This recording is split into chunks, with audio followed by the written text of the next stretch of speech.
សាច់រឿងនេះគឺបានកើតឡើងនៅក្នុងឆ្នាំ2017ហើយសាច់រឿងនេះគឺខ្ញុំបានពី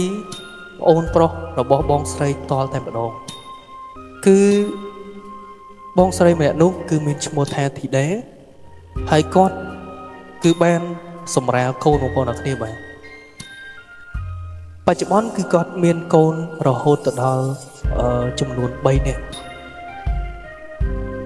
ហើយកាលពីពេលនោះគឺគាត់សម្រាលកូនទី1គាត់សម្រាលកូនទី1ហ្នឹងគាត់បានទៅសម្រាលនៅឯខាងខេត្តបងប្អូនអរគ្នាបាទខេត្តហ្នឹងគឺជាខេត្តតាកែវផងដែរសាច់រឿងនេះគឺប្រហែលសាច់រឿងនេះគឺកើតឡើងក្នុងខេត្តតាកែវទាំងអស់បងប្អូនអរគ្នាបាទក្រោយពីគាត់បានសម្រាលរយៈពេល7ថ្ងៃអាចថាមួយអាទិត្យគាត់ក៏បានត្រឡប់មកកាន់ស្រុកកំណើតរបស់ប្តីរបស់គាត់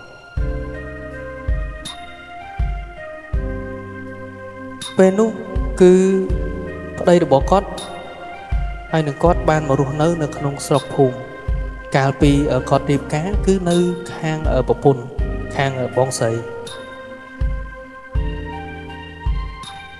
ដូច្នេះសម្រាប់កូននឹងគឺគាត់បានមកស្នាក់អាស្រ័យនៅទីតាំងផ្ទះរបស់ខាងប្តី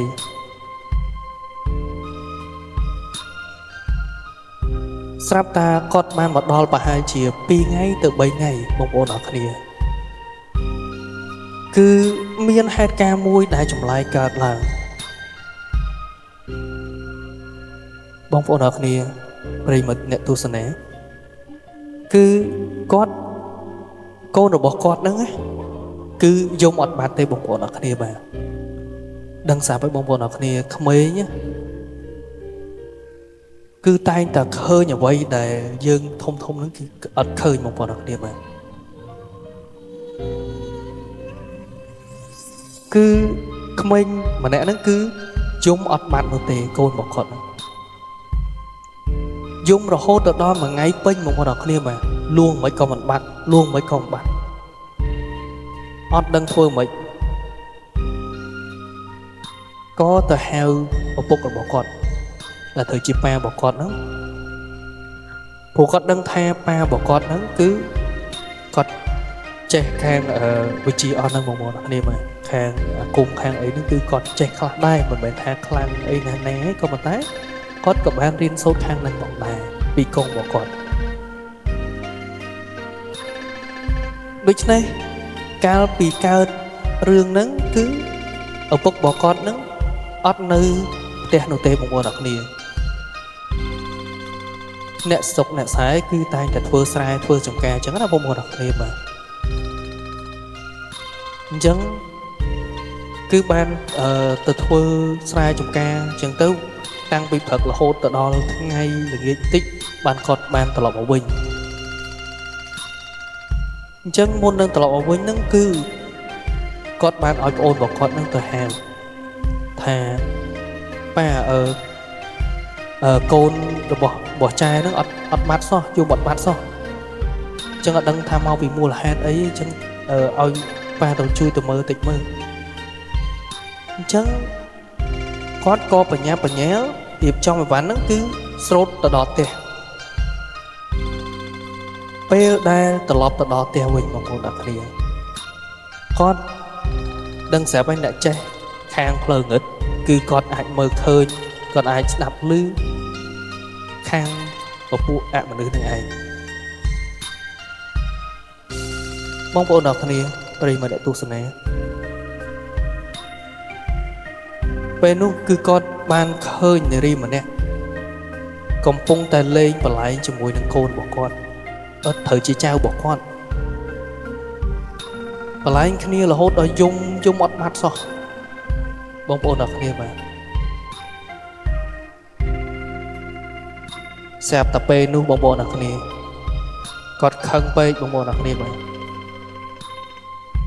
គាត់អុជធូបគាត់និយាយបណ្ដោយអានេះខ្ញុំតាមដែលខ្ញុំនិយាយណាព្រោះអីដោយសារតែ សម្ដីរបស់អ្នករៀនអាគមគឺមិនសូវជាបរិបទភាសាទេបងប្អូនអរគ្នាបាទហើយនិយាយទៅកាន់ពួកហ្នឹងក៏អាចនិយាយធម្មតាក៏មិនកើតដែរគាត់ក៏និយាយថាបងអាចចេញអត់បើមិនចេញទេនឹងមានរឿងជាមួយអញ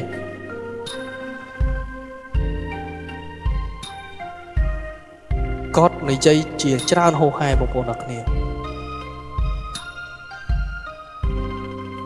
ស្រាប់តែគាត់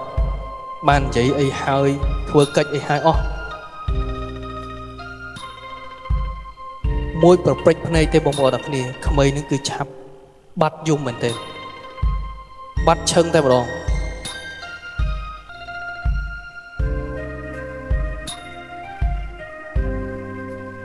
ដូច្នេះគាត់ក៏បានធ្វើកិច្ចធ្វើអីសួរនាំទៅគឺថាគេមិនពេញចិត្តជាមួយនឹងកូននឹងទេវាឆុងជាមួយនឹងគេហើយគេសួរទៀតថាឥឡូវយើងសួរខាងគេវិញខាងពុំប្រុសដែលគាត់ត្រូវជាម្ដាយរបស់បងស្រីគាត់ក៏បាននិយាយថាឥឡូវចង់បានអីប្រាប់មកចាំធ្វើឲ្យគេគឺចង់បានសំណែនបងប្អូនអរគ្នាបាទគេចង់បានសំណែនអញ្ចឹងក៏បានរៀបចំកិច្ចទាំងអស់នោះឲ្យគេតាមអ្វីដែលគេត្រូវការទៅបើមិនអញ្ចឹងបើមិនធ្វើអញ្ចឹងទេបងប្អូនអរគ្នាបាទដឹងតែលេងដល់កូនរបស់បងស្រីនឹងគឺគេយកទៅតែម្ដង